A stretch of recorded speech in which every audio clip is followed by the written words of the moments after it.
Hello, I'm Dan from ACV Rentals and Sales, and today we'll be taking a look at our 2021 Coachmen Leprechaun 300BH. I'll be showing you everything you should know from the exterior to the interior, so you'll be prepared to take this on the road. First, we'll take a look at the dimensions of this RV here. The length is about 33 feet. The width is not exactly 10.5 feet, it's more like 8.5, but you should still keep this number in mind just for safety purposes. And speaking of which, the same would go for the height. We like to say 12.5 feet, so watch out for places like parking garages and drive-thrus, anywhere else with a clearance. Starting off on the driver's side here, our first compartment is our propane tank. Now the propane tank will last about a week or so before you'll have to refill it. There's a gauge here that will tell you how full it is, but there's also one inside. You can leave it on since your fridge runs on propane when you're not plugged in. It's also going to be running things like your water heater, your stove, your oven, and your furnace. If you do need to refill it, truck stations and campsites will do it for you. Next up over here we have a small storage area. Next up we have our generator here. Now the generator is basically a substitute for when you're not plugged in at a campsite. So if you're on the road, you want to run anything that uses a lot of electricity, so your microwave, your AC units, your outlets, your TVs, you're going to be using the generator to power that. The generator is going to run on the engine gas, so as long as you're at least about a quarter tank full of gas, you can expect this to work. The only reason you'd have to come out here to the generator is if you accidentally run the AC and the microwave at the same time. Sometimes it's too powerful for the generator and it'll cause it to break.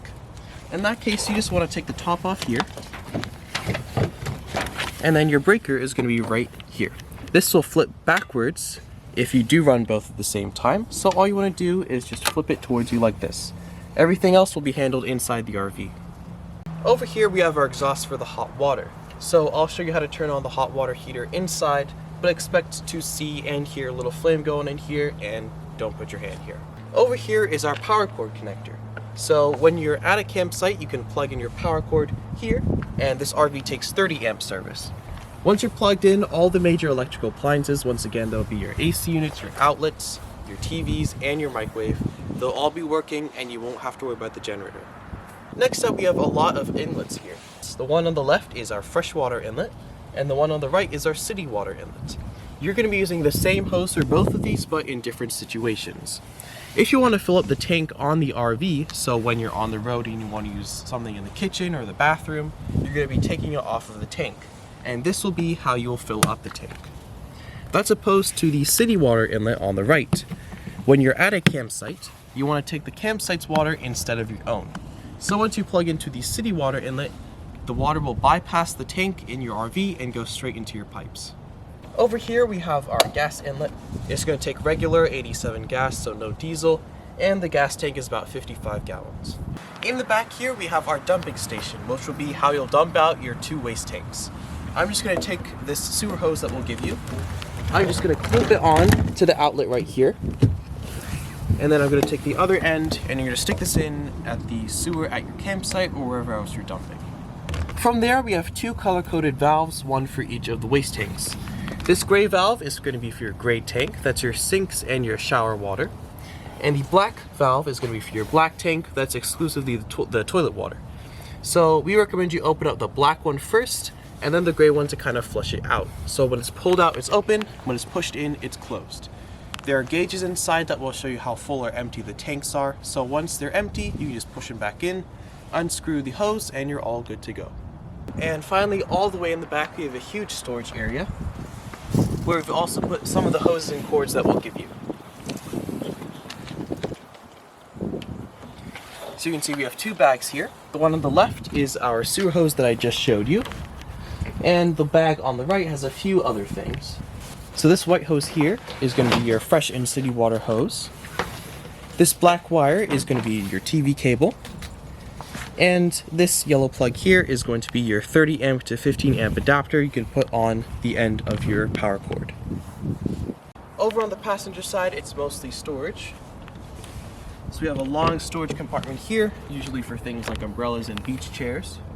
In this storage area, we've put our power cord. Once again, this is 30 amps. Over here is our exhaust for the furnace, so expect it to be hot, just like the hot water exhaust. Below that, we have our power outlets. You just want to make sure that you're plugged in at your campsite or the generator is running for these to work. Next to that, we have our TV cable inlet. You're going to take that black wire I showed you and you're going to plug it in here, and you're going to plug the other end at your post in your campsite to get local channels through cable. If not, there's also an antenna in this RV so you can find local channels through the air instead. And over here we have our propane outlet. So this is going to connect directly to the propane tank on the RV. So if you have an external grill at your campsite, you can just plug it in here and take propane from the unit. As I open the door, you can see that we have a detachable screen door here as well.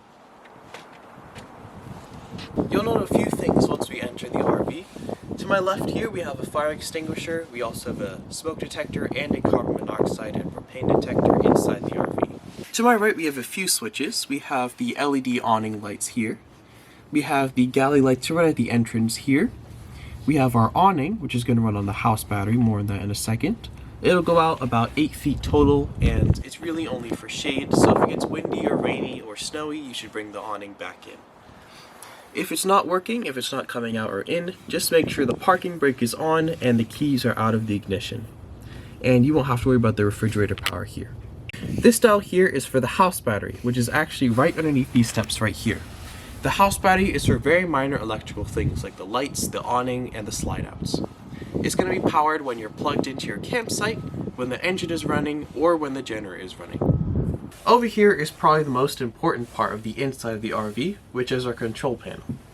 I'll start off with this rectangle part right here, which will tell you the levels of all the tanks. If I push down on each of these buttons, these lights will turn on from empty to full. So if I push down on LPG, which is our propane gas, you can see that's about 2/3 full. We have our battery, which is almost empty. We have our fresh water, which is about 1/3. We have our black tank, which is about 1/3. And our gray tank, which is also about 1/3. This switch is for the water pump. So if you want to take water from your own tank, you're going to switch this on, and then water will be coming from any of the faucets. You won't have to have this on if you're plugged into city water. We just recommend you have this off when you're driving, just in case you hit a bump, you don't want your faucet opening, and then you don't want your water draining. Below that, we have our tank heaters. So if you're going to a place where it's below freezing, we recommend you have this on so that your waste tanks don't freeze over.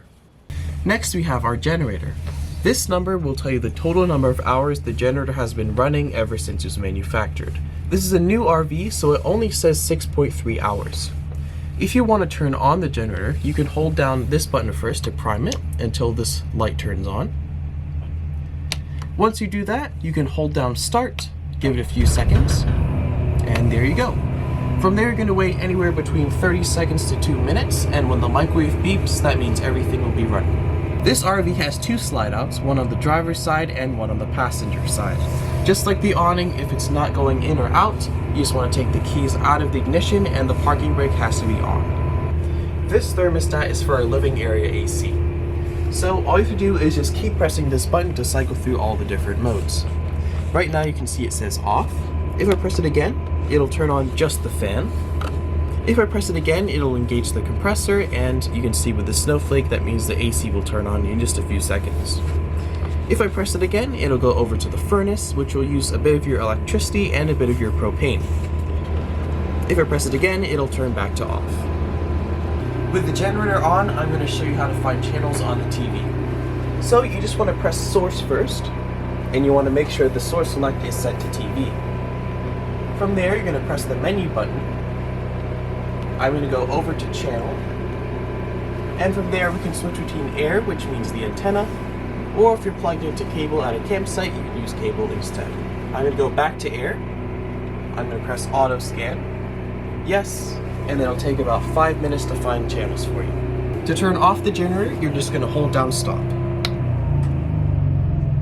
We also have a separate AC unit in the bedroom, so we just have 2 dials to worry about here.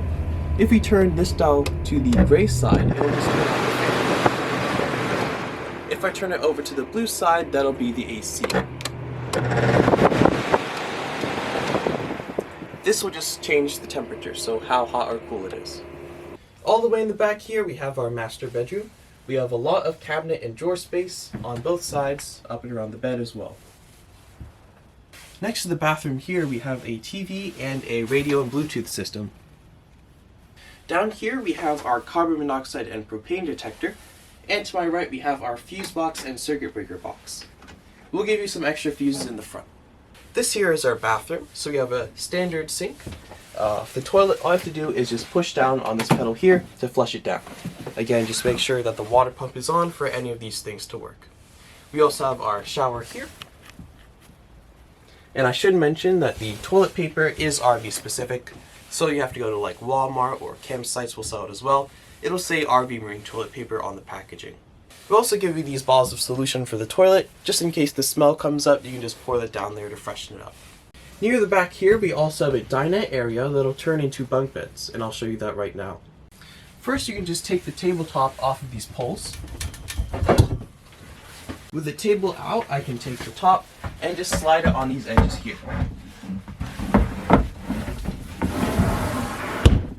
Next, I can just take the cushions and lay them across the middle here.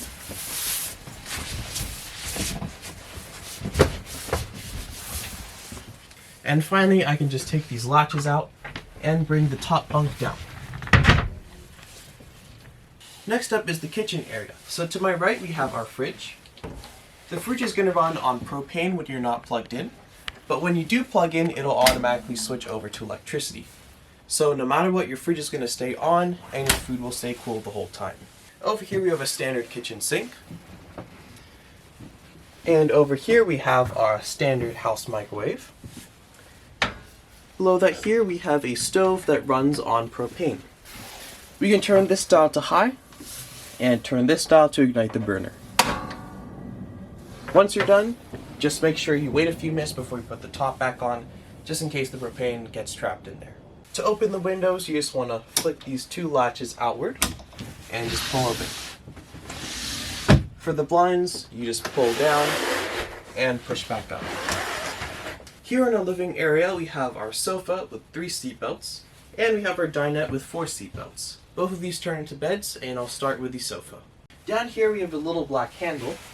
You just want to pull this down, and then you can pull out the sofa like a futon. For this dinette, just like the other one, we can start by taking the tabletop off. Next, we can slide the tabletop onto these ledges here.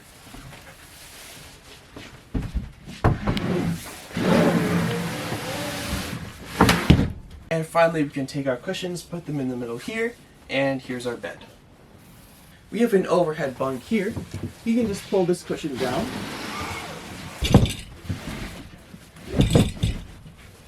And we have our ladder that will go onto these latches right here. As you can see, we have our smoke detector up on the top in the living area here.